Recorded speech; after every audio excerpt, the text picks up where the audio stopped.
The Nile shimmered, life-giving waters reflecting a reign of cruelty. Pharaoh Anpu, his name once whispered with reverence, now echoed with terror. Anpu, obsessed with immortality, had turned on his own people. Taxes were levied, offerings demanded, all to fuel his insatiable desire to live forever. He consulted priests, sorcerers, anyone who promised a way to cheat death. But the sands of time ran ever downwards. Anpu, in his desperation, turned away from the traditional gods. He sought out the forbidden, the whispered name of Anubis, the jackal-headed god, he who held dominion over the dead. Legend spoke of a pact, a dark bargain struck between Anpu and Anubis. In exchange for eternal life, Anpu would build a tomb, a monument to death itself, filled with riches beyond measure, and at its heart a curse. This tomb, hidden beneath the sands, was said to be protected by traps unimaginable. Those who dared to seek it were met with gruesome ends, crushed, poisoned, driven mad by the whispers of the dead. Centuries passed, the desert winds swallowed the secrets of Anpu's reign. His name became a legend, a warning whispered by firelight. The desert held its breath, guarding its secrets until now. Dr. Caleb Harad, a renowned archaeologist, had spent his life chasing shadows. Driven by a thirst for knowledge, he sought the stories buried beneath the sands. He believed the legend of Anpu was more than a story. It was a challenge. In a dusty antique shop in Cairo, he found it. A papyrus scroll, its surface brittle with age. The writing, a dialect lost to time, spoke of Anpu's tomb. It detailed its location, its treasures, and its dangers. Harad felt a thrill course through him. This was the discovery of a lifetime. He pored over the scroll, deciphering its secrets. He saw the warnings, the pleas for those who found it to turn back. He ignored them. The locals knew the stories. Their eyes widened in fear when Harad spoke of the scroll. They begged him to reconsider, to let the dead lie. They spoke of a curse, of souls trapped within the tomb.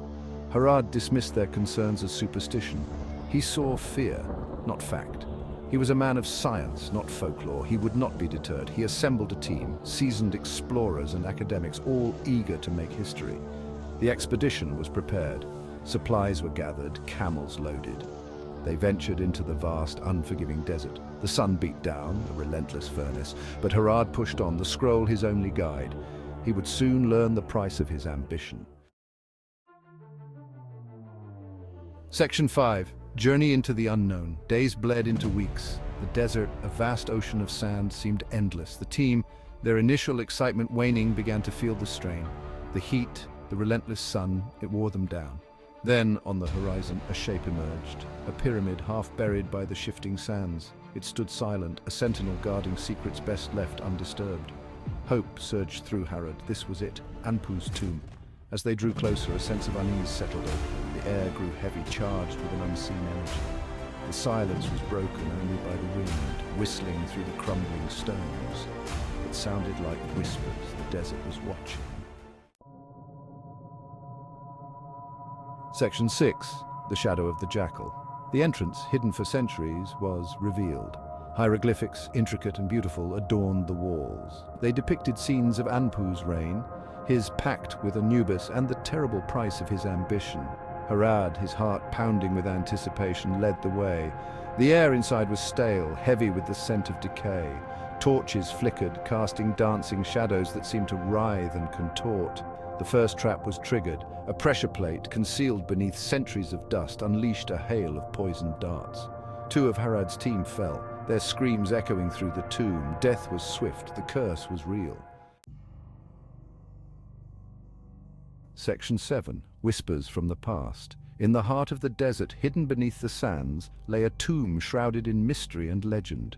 The tomb was a labyrinth, a complex network of passages designed to protect its secrets. Twisting corridors designed to confuse and disorient any who dared to enter. Each turn seemed to lead deeper into the unknown. Each step forward was fraught with danger, the air thick with an ancient, foreboding presence. Hidden pitfalls, false walls that gave way to crushing stone, and deadly traps awaited the unwary. The air grew thick with the stench of death, a reminder of those who had come before and never left. The hieroglyphs on the walls seemed to writhe and shift in the flickering torchlight.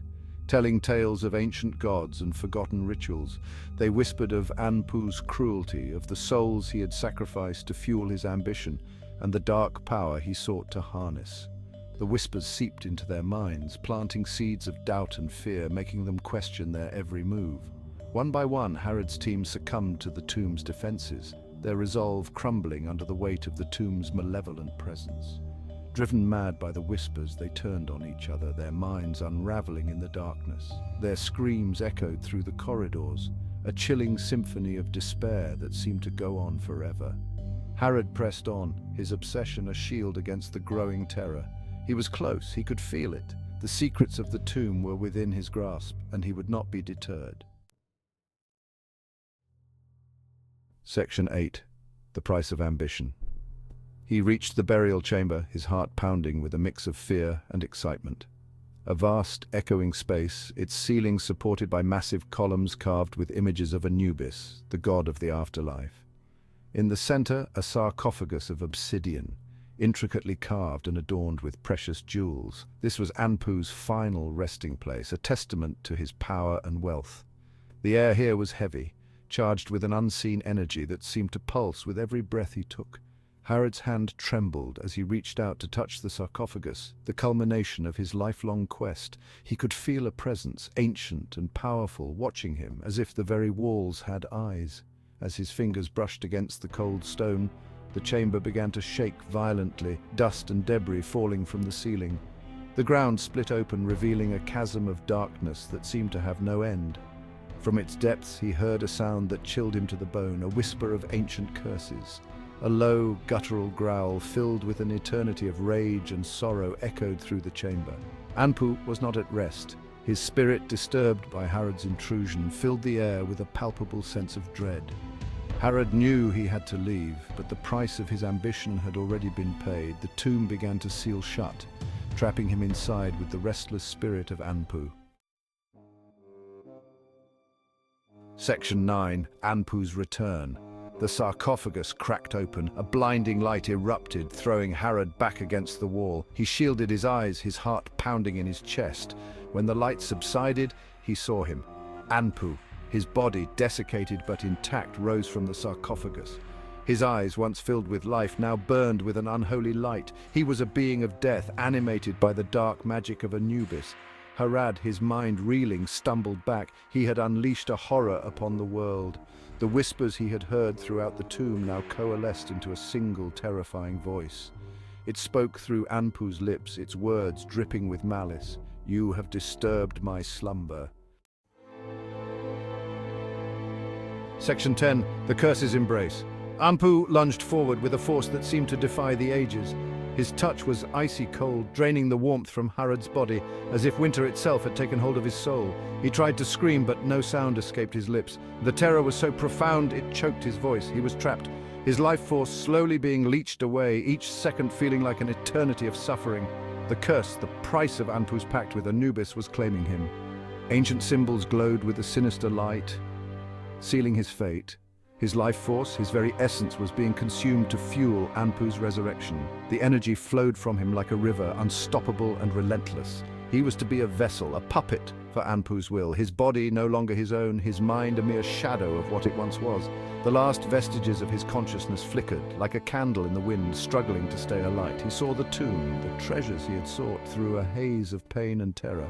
The gold and jewels seemed to mock his suffering. It was a hollow victory. The riches meant nothing in the face of his impending doom. His ambition had led him to this, a fate worse than death. Regret washed over him, a tidal wave of sorrow and despair. His screams, though silent to the world, echoed through the void. The darkness swallowed his agony, leaving nothing but an empty shell. Section 11. Eternal Whispers. The tomb sealed itself. The desert sands shifted, burying the entrance once more. Anpu's reign of terror was over before it began. His tomb, a monument to his hubris, remained lost to the world, but the whispers remained. Travelers passing through the desolate dunes spoke of hearing strange sounds. Whispers carried on the wind, filled with anguish and despair. Some dismissed them as the cries of the desert wind. They were wrong. The whispers were real. They were the echoes of Harrod's soul, trapped forever within the tomb, a prisoner of his own ambition. A chilling reminder of the price of disturbing the dead. The desert held its secrets close, its silence unbroken, save for the eternal whispers of the damned.